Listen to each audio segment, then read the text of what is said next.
বাবা, তুমি না জানিয়ে চলে আসলে। আচ্ছা বাবা, একটু আস্তে কথা বলো না, উনি তো আমার বাবা, আর ওনার জন্যই আজকে আমি বিশেষ ক্যাডার হয়েছি। বাবা চলো তোমাদের রুমটা দেখিয়ে দিই।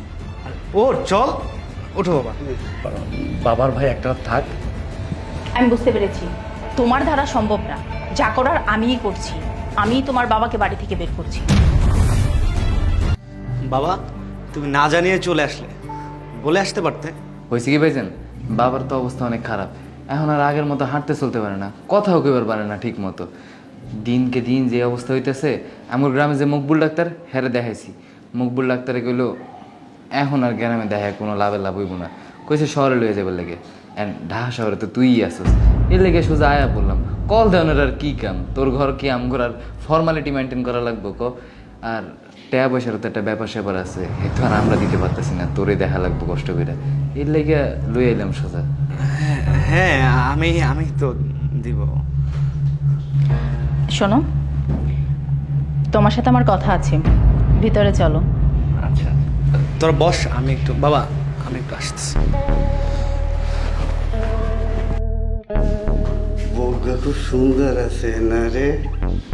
সুন্দর দিয়ে কি পানি খাবে তুমি? তোমার বাবা আর ভাইয়া চলে আসছে হুট করে, সাথে একটা মিষ্টি কুমড়া নিয়ে।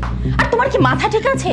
অসুস্থ রোগী, ঢাকা শহরে থাকতে গেলে একটা খরচ আছে, তারপর আবার অসুস্থ, কত টাকা খরচ হবে তোমার কোনো আইডিয়া আছে? আচ্ছা বাবা, একটু আস্তে কথা বলো না, উনি তো আমার বাবা, আর ওনার জন্যই আজকে আমি বিশেষ ক্যাডার হয়েছি। কেন আমি আস্তে কথা কেন বলবো? আর উনি শুনলে কি এমন হবে? তাহলে ওনার সাথেই থাকো না, আমার সাথে থাকতে তোমার প্রবলেম হচ্ছে না? দেখো, আমার একটা ভবিষ্যৎ আছে, তোমার এই বাবা আর ভাইয়ের জন্য আমি তো আমার ভবিষ্যৎ নষ্ট করতে পারবো না। তোমার সামনে দিয়ে কেমনি করে কইলো আলাদা কথা আছে? এখন কি এর আলাদা কথা এই সময়ে? আমার তো গাবলা লাগতেছে ভালোই। আচ্ছা তুমি শান্ত হও, আমি বাবার ভাইয়ের সঙ্গে একটু কথা বলে আসি। শান্ত হও। বইয়ের কথায় নাচতে নাচতে ঢাকায় চলে এসে তুমগুলো ছেড়ে, এখন আবার পোলার উপরে ভরসা করতেছে। আমার নেওয়ান দেখবে বাবা তোমরা বসো, আমি চা পাঠাচ্ছি, আমি একটু আসতেছি। ছোট তুই একটু থাক। দেখছস চায়ের কথা কইছে? হ্যাঁ? ও, আমি তো তোমার ওই উত্তরবঙ্গ থেকে এনে চা খাওয়াইবার লেগে আনছি। এই কি বলছে? কি আর বলবে, ওনাদের চায়ের অফার করেছে, তুমি একটু চা বানিয়ে দাও না। কি? তুমি কি পাগল হয়ে গেছো? উনাদের জন্য আমি চা বানাবো? তোমার যদি মন চায় তুমি যা চা বানায় খাও। আচ্ছা প্লিজ প্লিজ বাবু, একটা রাতের তো ব্যাপার, বাবার ভাই একটা রাত থাক। আমি বুঝতে পেরেছি তোমার দ্বারা সম্ভব না, যা করার আমিই করছি।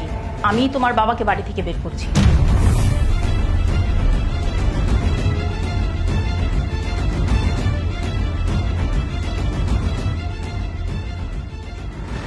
বাবা চলো তোমাদের রুমটা দেখিয়ে দিই।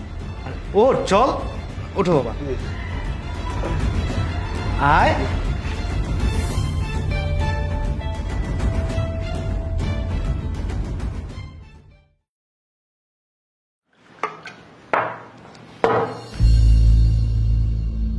ভাবি, ডাক্তার তো বলেছিল বাবার যথেষ্ট পুষ্টির দরকার আছে, আমিষ দরকার, মাছ মাংস কিছু রাখুনি? তোমার বাবা যখন গ্রাম থেকে আসছে হাতে করে কি নিয়ে আসছে? একটা মিষ্টি কুমড়ো, তা দিয়েই খাও, তাছাড়া আর কিছু পাবা না। এভাবে কথা বলছো কেন? ম্যানার্স শেখনি তুমি? আমি তোমাকে খুব সুন্দর করে বলেছিলাম বাবার জন্য ভালো কোনো খাবার রেখেছো কিনা। আমার বাবা কি খাবার এনেছে তা দিয়ে কেন তুলনা করতে হবে? তুমি আমার সাথে এইভাবে কথা বলছো কেন? আদব কায়দা কি কিছুই শেখানি? কারো বাড়িতে আসলে সে যা দেয় তাই দিয়ে খেতে হয়, তোমার মতো তর্ক করতে হয় না। ভাবি, আমরা কোনো একজনের বাড়িতে বেড়াতে আসিনি, আমি আমার ভাইয়ের বাড়িতে এসেছি আমার বাবার চিকিৎসার জন্য। তুমি আবারও শুরু করে দিয়েছো। একটু চিল্লাপাল্লা কিসের? তোর বউ তো কখনো বলতে পারবে না, আমি বলছি।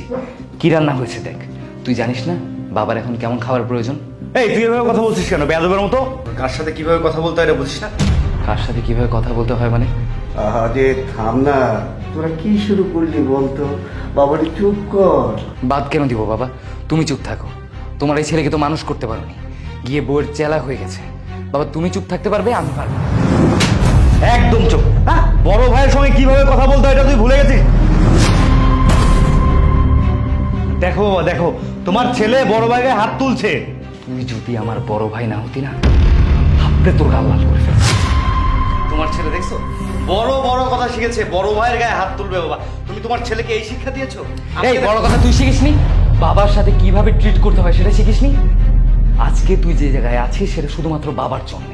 কষ্ট করে লেখাপড়া করিয়েছে বাবা তোকে, নিজে কষ্ট করেছে, রোদ্রে পড়েছে, বৃষ্টিতে ভিজেছে, তারপর কষ্ট করে তোকে লেখাপড়া করিয়েছে। আর আজকে জানিস না বাবাকে কিভাবে ট্রিট করতে হবে। এখন বউয়ের কথা নাচানাচি শুরু করে দিয়েছিস। বাবা তুমি দেখোনি সকালবেলা সে তার বউয়ের কথা মতো রুমে চলে গিয়েছে। তারা ঝগড়া করছিল, এটা আমরা স্পষ্ট শুনতে পেয়েছি। কেন তোর বউয়ের কথা এত শুনতে হবে? বাবার ভাই কিচ্ছু না তোর কাছে এখন? দেখ, একদম মুখ সামনে কথা বল, না হলে আমার হাতটা কিন্তু আবার তোর উপর উঠবে। আমি যদি একটাবার হাত চালানো শুরু করি না, তুই এখনই এখানে থেমে যাবি। মানুষ হতে পারিসনি। এই ঢাকা শহরে আসার পর তুই জাস্ট একটা জানোয়ার হয়ে গেছিস। এই চার দেয়ালের মাঝখানে থেকে কিভাবে কথা বলতে হবে ওই জিনিসটাই ভুলে গেছিস। এই বিয়েটাও করেছিস আমার বাবার টাকায়, নিজ যোগ্যতায় তো কিচ্ছু করতে পারিসনি। বিয়ের পর বিসিএস ক্যাডার নামক এই টাইটেলটা পেয়েছিস। বাবার চিকিৎসা দরকার হলে আমি করাবো, যদি প্রয়োজন হয় নিজের শরীরে রক্ত বিক্রি করে হলো বাবার চিকিৎসা করাবো, কিন্তু আল্লাহর কসম তোর থেকে একটা টাকাও নিব না আমি আমার বাবার চিকিৎসার জন্য। বাবা তুমি তোমার ব্যাগ গোছাও।